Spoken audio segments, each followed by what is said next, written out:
What's going on, everybody? This is Captain Obvious, and welcome to my game review of Need For Speed Payback. First, let's talk about the story. Payback starts off with quite a bang. The prologue mission introduces you to all the main players in the game, which include the three main characters that make up the crew you control throughout the single-player campaign, plus the unplayable mechanic. Together, the three characters, who are Ty, Mac, and Jessica, race in a variety of events to take down the House, who is a cartel that runs the city's casinos, cops, and criminals. Almost immediately, there's chaos, cops, and betrayal. Unfortunately, immediately after that, the prologue's pace takes a nosedive.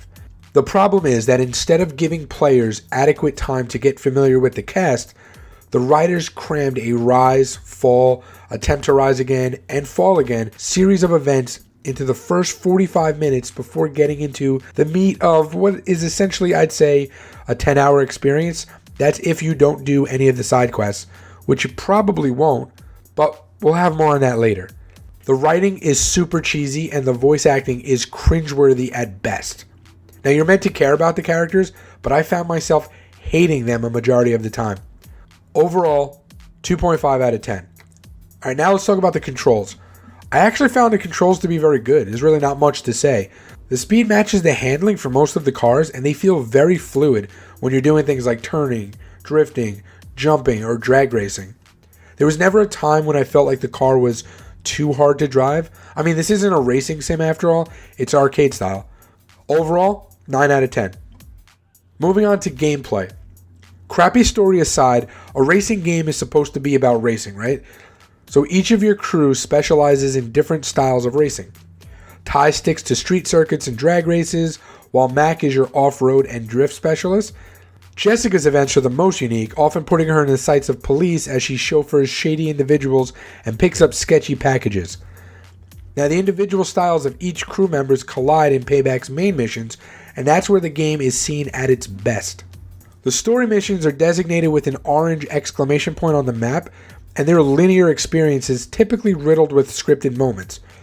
Each step in main missions will have you experiencing the intensity witnessed in the prologue's open, riddled with big jumps, explosions, crashes, and the occasional cutscene as you switch between the crew members. You'll typically end up having to dodge and destroy cop cars or enforcers employed by the House.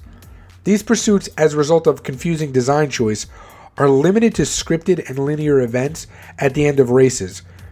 And the open world is barricaded in a way that forces you along a path, and at the end of the pursuit, all the enemy cars will just give up. So you'll be going towards a checkpoint, and they'll just give up on you. The unfortunate thing about the in-between time as you work to unlock the next mission is that the open world is extremely uninteresting. The user interface is strangely minimal, forcing players to look down at the minimap to navigate the route instead of some on-screen prompt to get you where you want to go. There are a ton of icons on the map too. It gets a little cluttered, but getting to them will require the minimap. So you're basically forced to look down all the time. Now, there are some collectibles in the open world. So you get coins, there's derelict cars, but it's not easy to navigate, and there's so many barriers with rocks that you can't access higher points.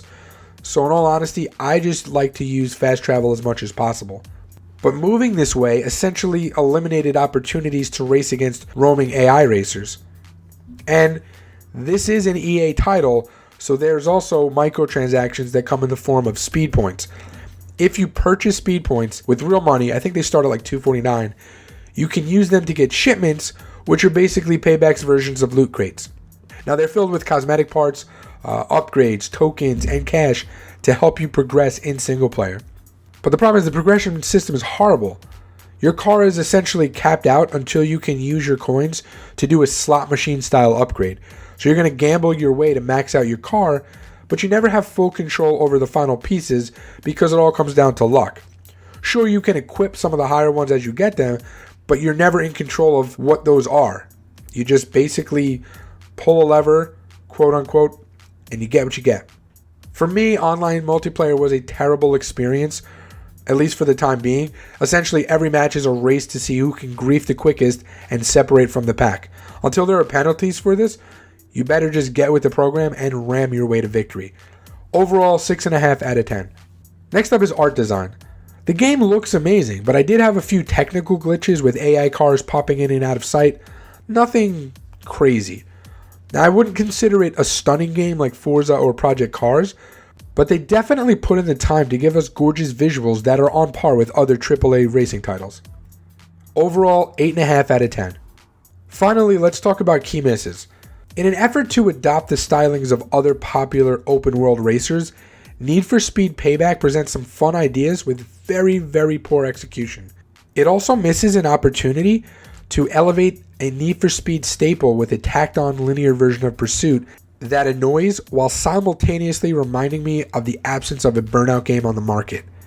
Payback could have solidified the Need for Speed franchise's spot in the market with the new heist missions and stood out from the open world racers with Cop Pursuit, but instead gave us bright moments set in a bland world with technical shortcomings.